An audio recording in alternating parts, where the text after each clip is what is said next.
बहुत पहले की बात है। हजरत हूद अलैहिस्सलाम की कौम आद में एक बादशाह हुआ करता था जिसका नाम था शद्दाद। वो न सिर्फ एक ताकतवर हुक्मरान था बल्कि उसके पास बेहिसाब दौलत थी, मगर इस दौलत ने उसे घमंड और गुमराही के रास्ते पर डाल दिया। वो खुद को खुदा समझने लगा और अपनी खुदाई का दावा करने लगा। हजरत हूद अलैहिस्सलाम ने उसे समझाया और कहा, शद्दाद, अल्लाह एक है, उसी की इबादत करो, उसकी बनाई हुई जन्नत ही असली जन्नत है। लेकिन शद्दाद ने नसीहत मानने से इनकार कर दिया और उल्टा ये कहने लगा, अगर जन्नत सिर्फ अल्लाह के पास है तो मैं भी अपनी जन्नत बना सकता हूँ। शद्दाद ने अपनी जन्नत बनाने का हुक्म दिया।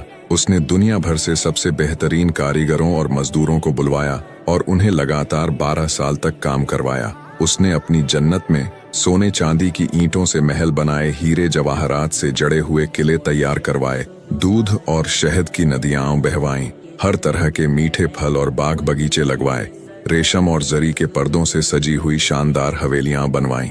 जब उसकी जन्नत तैयार हो गई तो उसने सोचा कि अब वो इसमें जाकर हमेशा राज करेगा और लोग उसे खुदा मान लेंगे। जब शद्दाद की जन्नत बनकर तैयार हो गई तो उसने अपनी पूरी फौज और दरबार के साथ वहां जाने का फैसला किया। वो शान और घमंड के साथ अपनी जन्नत की तरफ बढ़ रहा था।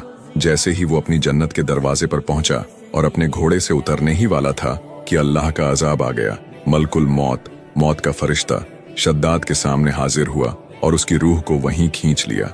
वो अपनी जन्नत को देख भी नहीं पाया और वहीं दम तोड़ दिया।